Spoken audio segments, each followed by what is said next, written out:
Hey guys, before we start, please don't forget to subscribe and leave a comment if you have any feedback. Let's go to the story. Hey everyone, never thought I would write a story like this. But after what my parents pulled, I need to get this off my chest. For context, I'm 28F, and my family has always had a very obvious favorite. Spoiler alert, it wasn't me. My older brother, Chris, was the golden child from the moment he took his first breath. He could do no wrong. Ever. He skated through life with zero consequences, and whenever he messed up, guess who was expected to pick up the slack? Yeah, me.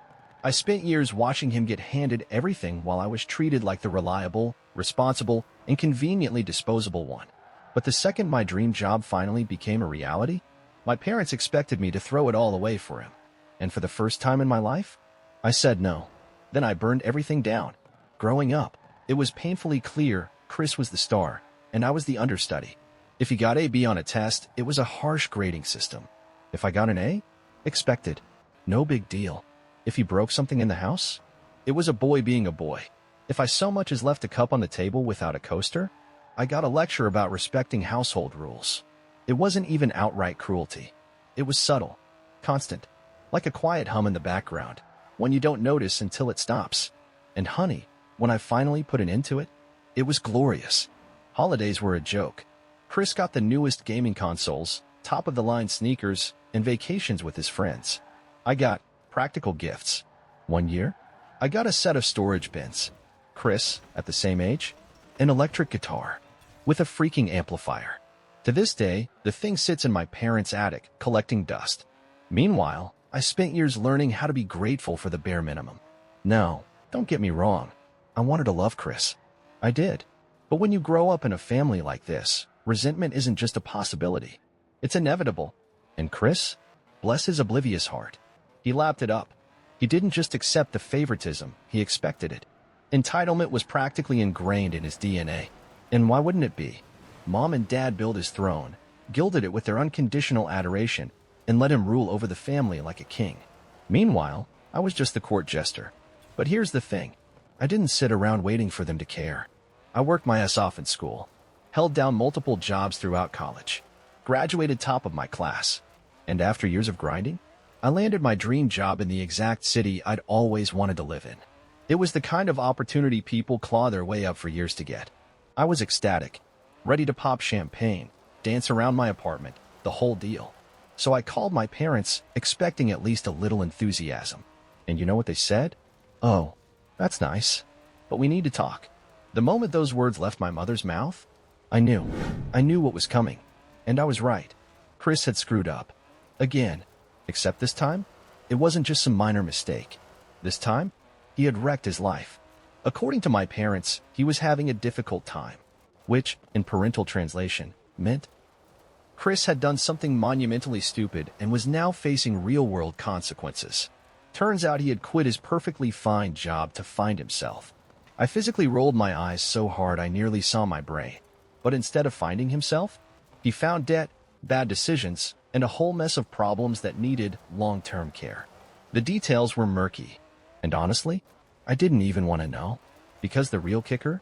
My parents had already decided how to fix it. And their solution? Me. Chris needs help, Mom said, her voice dripping with weaponized guilt. He needs someone to look after him, to get him back on his feet. I frowned. Okay, so what are you and Dad gonna do? Silence. The kind of heavy, deafening silence that tells you everything you need to know. Then, Dad spoke. Don't be ridiculous. We have commitments. Commitments.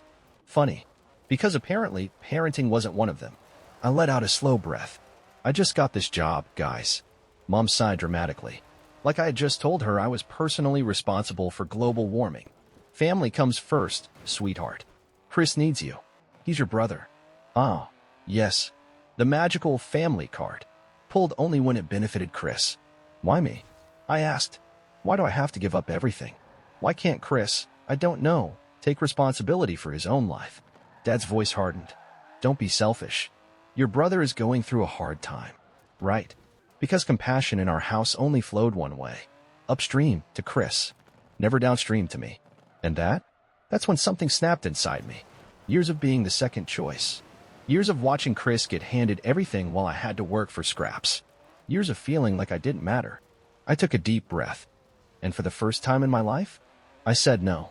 Silence. Then, what did you just say? Dad's voice was shaking with fury. I held my ground. I said no. You're being unbelievably selfish. Mom shrieked. I let out a cold laugh. No. I'm finally putting myself first. And just like that, the war had begun. Have you ever noticed how, when you finally set boundaries, the people who benefited from you having none suddenly lose their minds? That's exactly what happened next. The second I told them no, my parents went into full meltdown mode.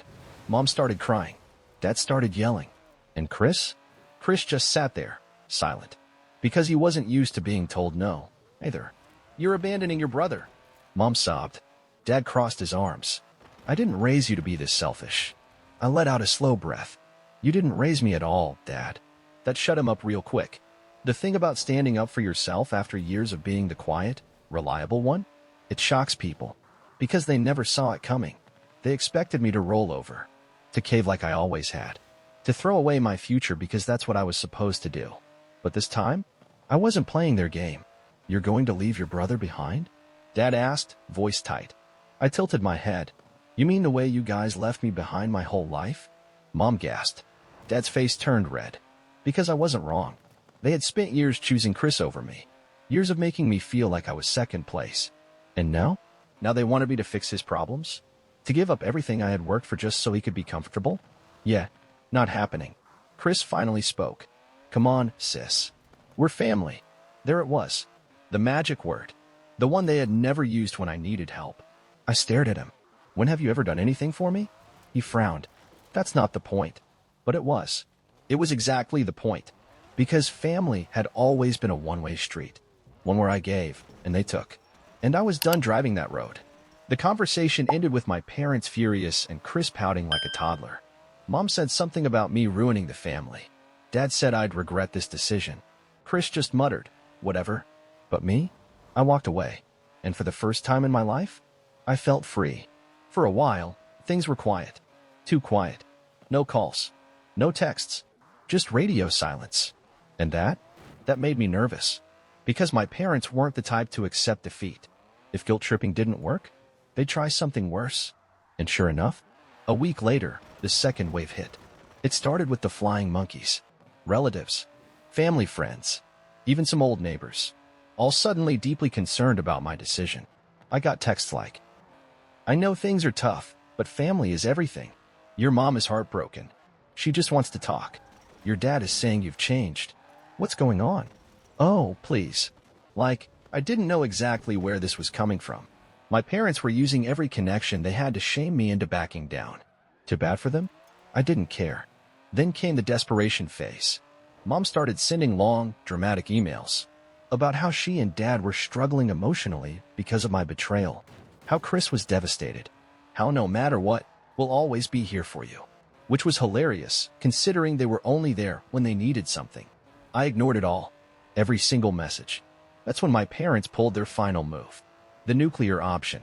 They called my boss. Yep, they called my employer and tried to sabotage my new job. I found out when I got called into my manager's office. He looked uncomfortable.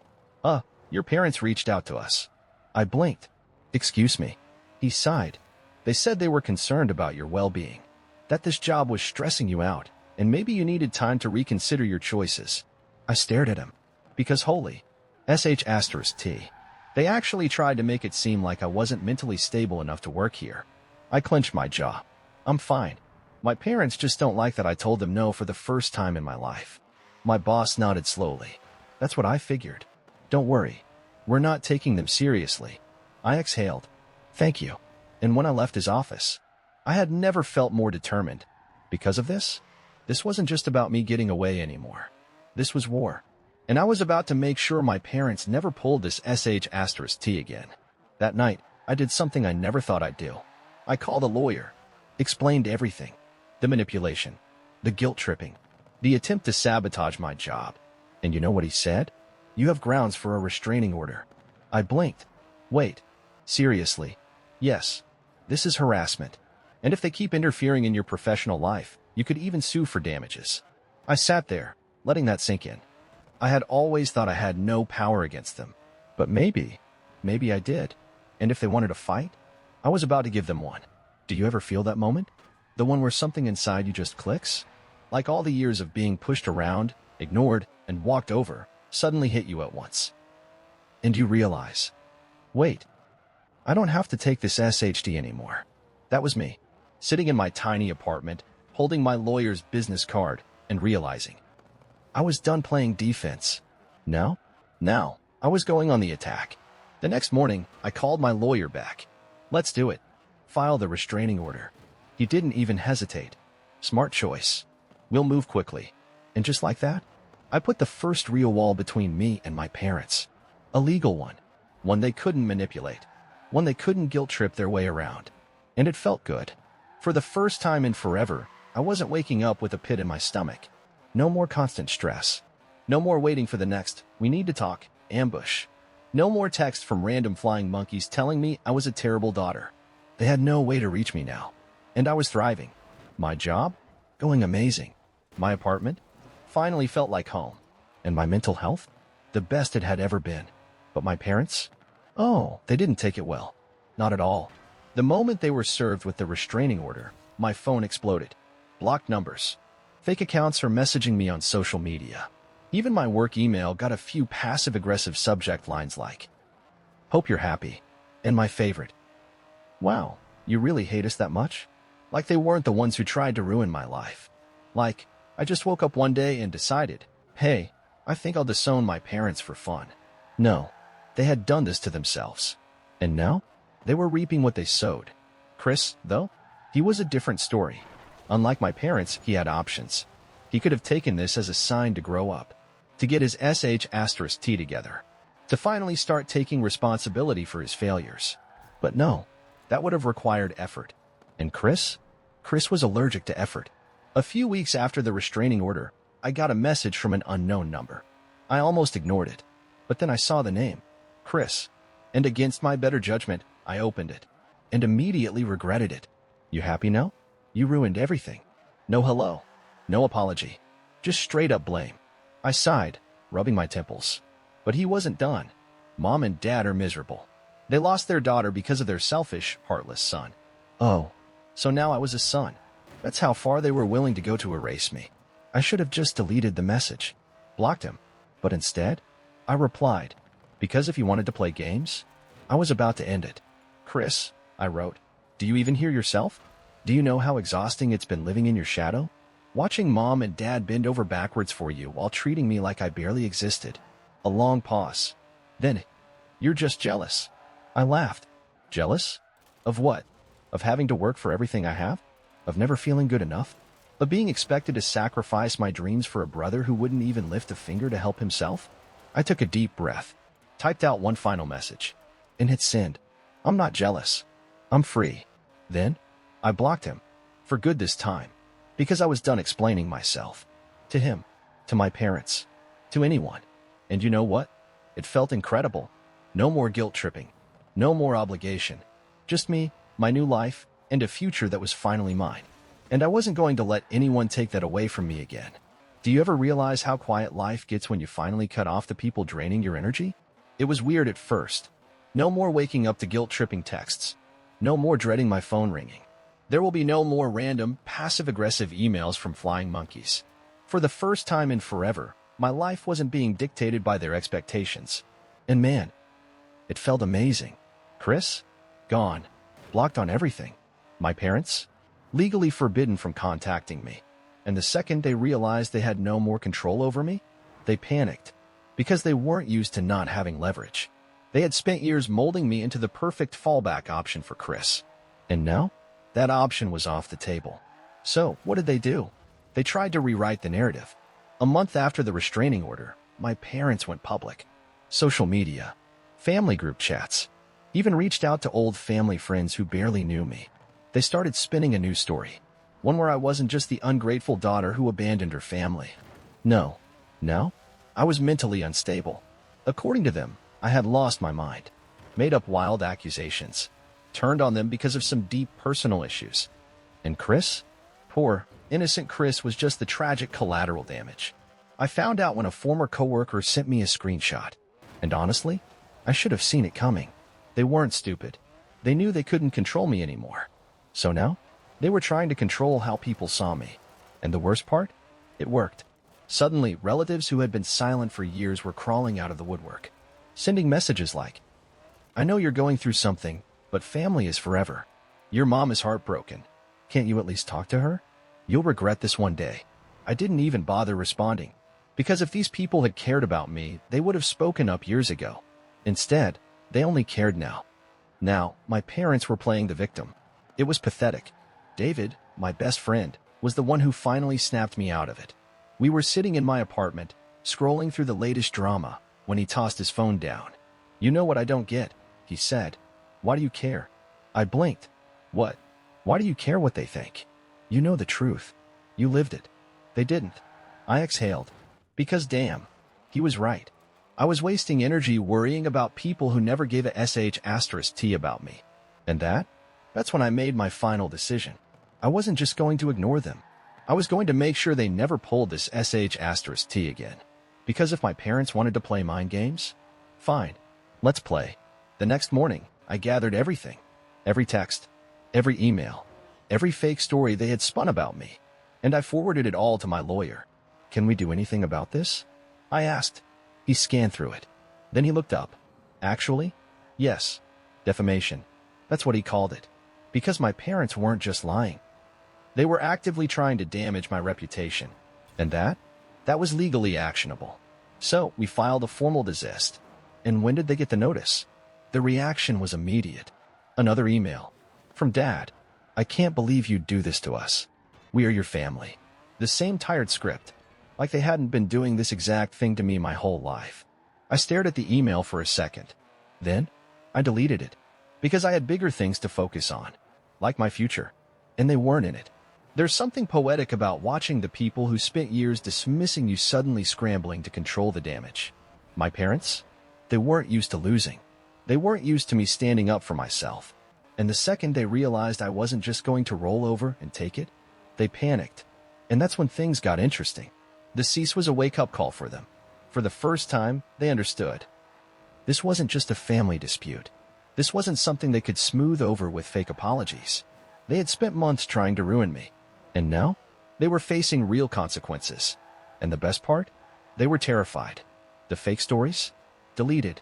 The social media posts? Gone. The relatives they had recruited to harass me? Suddenly silent.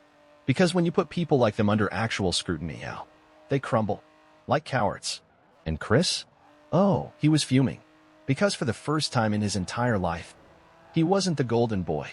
He wasn't the center of attention. He was just a grown man with no job, no plan, and no one left to bail him out. And he hated it. One day, David and I were at my apartment when I got another unknown message. I sighed. "Another flying monkey?" David asked. "Probably." But when I opened it, I froze. Because this time, it was from Chris. And it was a video message. I hesitated, then hit play. And man, it was pathetic. Chris was sitting in what looked like a cheap motel room. His hair was a mess. His usual cocky smirk? Gone. And his voice? Wavering. "Look, I know you're mad," he started. "But you gotta understand. I didn't ask for this." I laughed. Because that's the thing with people like Chris. They never take responsibility. It's always somebody else's fault. Never theirs. "Mom and Dad put so much pressure on me," he continued. "They always expected me to be perfect. You think I had it easy? I didn't ask to be the favorite." I rolled my eyes. Because yeah, sure. He had it so rough. Being handed everything. Being praised for mediocrity. Being protected from any consequences. Yeah, it must have been exhausting. Then, he hit me with the real reason he had sent the video. "I need help, okay?" There it was. Not an apology. Not accountability. Just another attempt to manipulate me. I don't have anywhere to go. I'm struggling. And you? You have all this money now. Can't you just help me out? I exhaled. Because wow, even now, he still thought I was just his safety net. His backup plan. His second choice. But here's the thing. I wasn't that person anymore. And if Chris thought he could waltz back into my life after everything, he was about to learn the hard way. I hit record and sent him a response. "Chris, I'm going to say this once. And I need you to hear me. I do not owe you anything." His face twisted as he watched the message. Not because of mom and dad. Not because we're family. Not because you finally ran out of people to leech off of. You spent years looking down on me, acting like I was nothing. And now that you have nothing, you suddenly want to act like we're close. No, Chris. That's not how this works. I ended the message. And just like that, I blocked him. For good this time. David grinned. Damn, that was cold. I shrugged. Not cold. Just overdue. And it was. Because people like Chris, they only come crawling back when they have no other options. And I wasn't about to be his last resort. I sat on my balcony that night, staring at the city lights, thinking about everything that had happened. About how, for the first time in my life, I was free. And you know what? It was worth every second. Have you ever noticed how, when toxic people realize they've lost control over you, they start scrambling for any last shred of power? That's exactly what happened next. My parents and Chris had tried everything. Guilt, manipulation, public humiliation. And now they were desperate. And desperate people, they make stupid mistakes. A few weeks after I blocked Chris, I got a call from my lawyer. You're not going to believe this. I leaned back in my chair. Oh, I think I might. He sighed. Your parents filed a legal complaint against you. I laughed. Because of course they did. Of course. My parents were now claiming that I had defrauded them, that I had emotionally manipulated them into believing I was a loyal daughter before abandoning them in their time of need.